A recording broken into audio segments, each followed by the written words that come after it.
तो चलिए अब आगे बढ़ते बात करते हैं दिल्ली में हुए ब्लास्ट को लेकर। दिल्ली के लाल किले के पास हुए कार ब्लास्ट के बाद डॉक्टरों की भूमिका सामने आने से हर कोई हैरान है। यूपी एटीएस अलर्ट पर है। अलग अलग जिलों में लगातार छापेमारी चल रही है। अब जानकारी मिल रही है कि कुल 10 डॉक्टरों से पूछताछ हो रही है। इन डॉक्टरों के नाम मुख्य आरोपियों डॉक्टर मुजम्मिल, डॉक्टर शाहीन और डॉक्टर आदिल के संपर्क लिस्ट में पाए गए।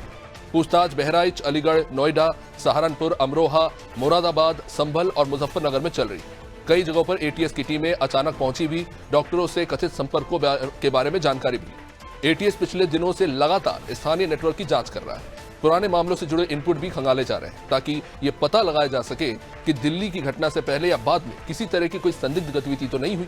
सूत्रों के अनुसार मुरादाबाद के 3 डॉक्टरों की कुछ गतिविधियों को सुरक्षा बलों ने संदिग्ध पाया। अब इसके बाद तीनों को एटीएस मुख्यालय लखनऊ में पूछताछ के लिए बुलाया गया है। जांच से जुड़े अधिकारियों का दरअसल ये कहना है कि दिल्ली विस्फोट घटना के बाद इन तीनों डॉक्टरों ने अपना मोबाइल फोन बंद कर लिए थे। इससे इन्हीं पर शक गहरा गया। अब इसके अलावा तीनों की लोकेशन बीते महीने फरीदाबाद में मिलने की भी बात सामने आई है, जहां पर बड़ी मात्रा में विस्फोटक पदार्थ पकड़ाया था। हालांकि ये वहां क्यों गए थे और किससे मिले, इसकी आधिकारिक जानकारी अभी नहीं है। एटीएस ने अब तक किसी भी गिरफ्तारी की पुष्टि नहीं की।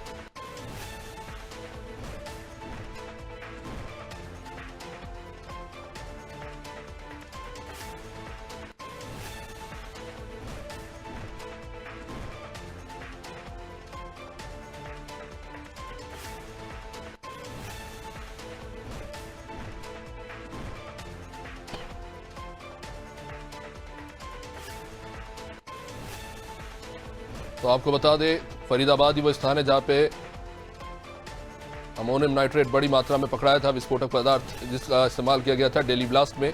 और ये मेवात से जो है बड़ी छोटी छोटी बोरियों में ट्रांसफर किया गया था। चलिए, हमारी सहयोगी जया इस वक्त हमारे साथ जुड़ चुकी है।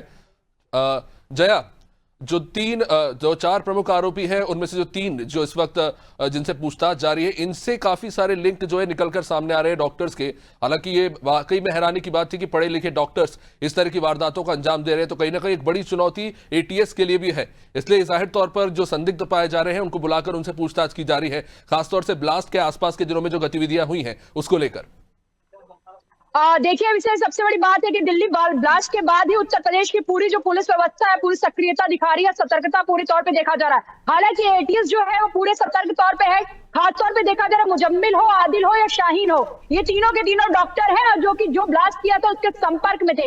यहाँ तक बताया जा रहा है कि इनका लोकेशन जो है वो फरीदाबाद में पिछले महीने मिला था। इसके बाद से ही ये लापता था, क्योंकि दिल्ली ब्लास्ट के बाद ही इनका लोकेशन को ऑफ कर दिया गया था और लोकेशन भी फरीदाबाद ही मिला था। सबसे ज्यादा जो है उस तक वहीं पे गहराता है। फिर एटीएस मुख्यालय फिलहाल अभी बुलाया गया। हालांकि एटीएस अभी कुछ ज्यादा बयान इनके संबंध में नहीं दे रही है, क्योंकि अभी लगातार पूछताछ का दौर जो है वो शुरू है। और एटीएस सिर्फ और सिर्फ ये 3 डॉक्टर जो है वो मुरादाबाद से संपर्क रखते हैं, जिनको अभी मतलब उनका नाम अभी खुल के नहीं आया है। और ऐसे में और भी डॉक्टरों से बताया जा रहा है कि अलीगढ़ है, अलीगढ़, बहराइच और मुरादाबाद, मेरठ, संभल, ये तमाम वो जिले हैं जहां पे डॉक्टर्स का कहीं ना कहीं संदिग्ध डॉक्टर्स पकड़े जा रहे हैं। उनसे डॉक्टरों से पूछताछ लगातार एटीएस कर रहा है। एटीएस का साफ तौर पे कहना है कि अभी हमारा पूछताछ का जो दौर है वो जारी है। सबूतों के आधार पे ही पूछताछ कर रहे हैं, क्योंकि इनका लोकेशन फरीदाबाद में मिला था और दिल्ली ब्लास्ट के बाद ही इनका फोन स्विच ऑफ कर दिया था। ऐसे में शक गहराना स्वाभाविक है। हालांकि अभी आधिकारिक क्या कुछ एटीएस बयान देगा ये तो पूछताछ के बाद ही निकल के आएगा कि दिल्ली ब्लास्ट में इनका कितना